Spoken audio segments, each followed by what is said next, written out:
جی اس کا عنوان ہے حجاب۔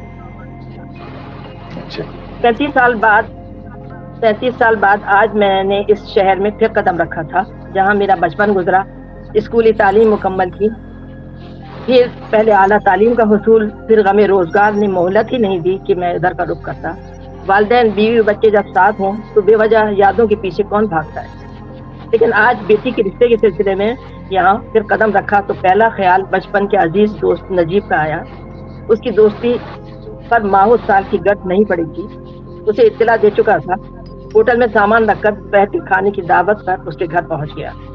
ایک نوخیز پرکشش اور مہذب لڑکے نے استقبال کیا، نجیب کو اطلاع دی۔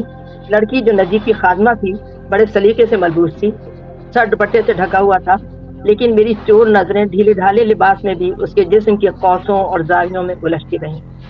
بھابھی گھر پر نہیں تھی، ملازمہ نے ہی تندہی سے کھانے پر ضیافت کی اور میری بے باک نظریں الجھتی رہیں۔